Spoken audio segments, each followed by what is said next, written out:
Good morning mga Chika Loves at Beshi ko, may bago na naman po tayong trending. Ito ay ang bardagulan po sa Senado dahil ngayon mainit po na topic at issue yung about sa immigration. Ayan, panoorin muna natin guys bago tayo magbigay ng reaction. And Senator Bong Levin. Thank you, Majority Leader. Just a brief manifestation as well in support of the speech of our good Senate President. Mr. President, ang best practice sa anumang parte ng mundo, istrikto ang inspeksyon ng bagahe ng sinumang lumalabas sa anumang bansa. Pagdating mo sa bansang pupuntahan mo, random na lang yon at hindi na istriktong iniinspeksyon ang bagahe. Patungkol naman sa mga kababayan nating paalis, tao na ito at hindi bagahe.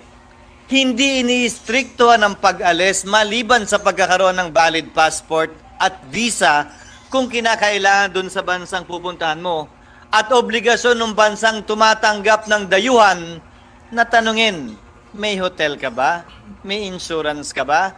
Gaano katagal ka ba dito at kailan ka babalik? Hindi problema at hindi dapat tinatanong at inaasikaso ng immigration officials ng ating bansa. Dayuhan man o Pilipino ang mga bagay na ito. Hinahayaan dapat sila magbiyahe at hayaan natin yung bansa ang magtingin. Meron ka bang pambayad sa hotel? May kakayahan ka ba? Dahil bago sila inisyo ng visa, Mr. President, tiningnan at hiningi na lahat yan. Bakit kailangan pa i-presenta muli sa ating immigration officials? And in so far, Mr. President, that's the 32,404 Filipinos offloaded.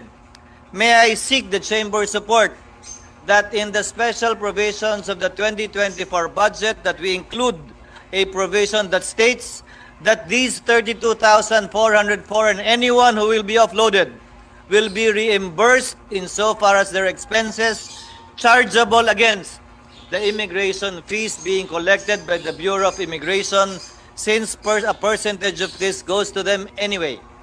Let it hurt them, Mr. President, so that they learn their lesson and so that they exercise the powers given to them, not arbitrarily, but with due diligence and care. Mr. President, I believe that discretion always equals corruption.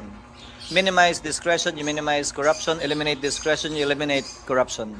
This clearly gives a wide latitude of discretion based solely on profiling. Marunong ba mag-Ingles? Kaya ba mag-Ingles ng diretso? Ano ba yung forma? Ano ba yung sapatos? Yung mga bagahe ba niya nasa supot, nasa plastic bag, o maganda ba yung bagahe niya? Rimowa ba yan o ano? Mr. President, that is clearly arbitrary, unfair, and unjust. Now, whatever the reason may be, there is no proof and final decision that says that indeed this person offloaded will be engaged in prostitution or human trafficking.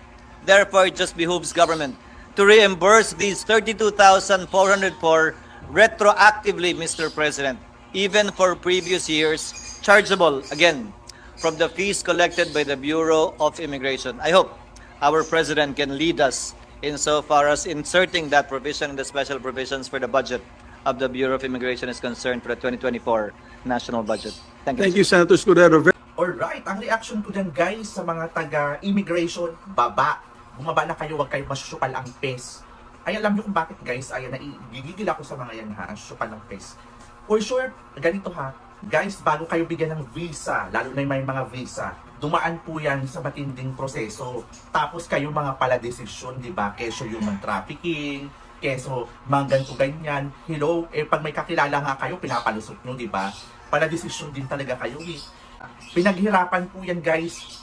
Ang iba dyan nagsangla ng mga kalabaw, ng mga baka, ng mga manok, ng mga palaka. So pinaghirapan nila yung pera nila kasi i-offload nyo lang. Dapat kayo ang magbayad talaga niyan. Triple-double, pati yung mga tickets and everything. Diba? So palang pes nyo, mga kwarta kayo. Ngayon may mga round trip ticket na guys, kompleto na, pinaghandaan po yan. Lalo na yung mga mag-vacation. Color. Diba? Hinahayaan yung ganun ang mangyari, offload. Sa inyo kaya mangyari yan, diba? Siyempre hindi sa inyo mangyari kasi kayo nakaupo dyan.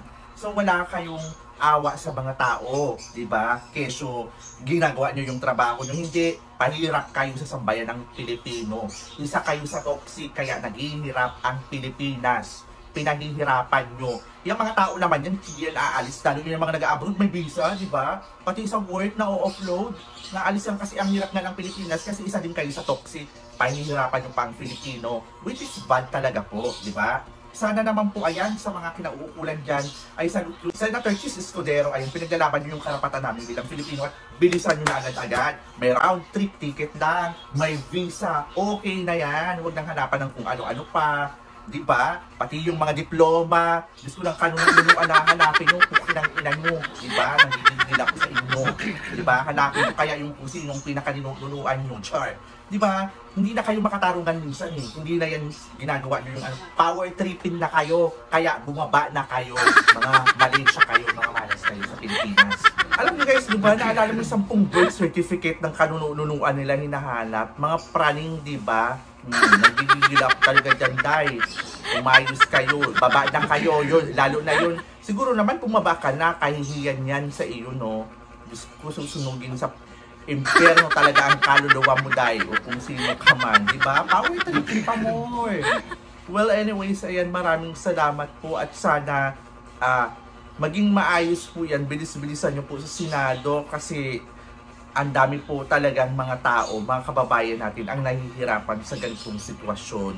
Dapat you put yourself into other shoe para naiintindihan nyo yung hinaing ng sambayan ng Filipino.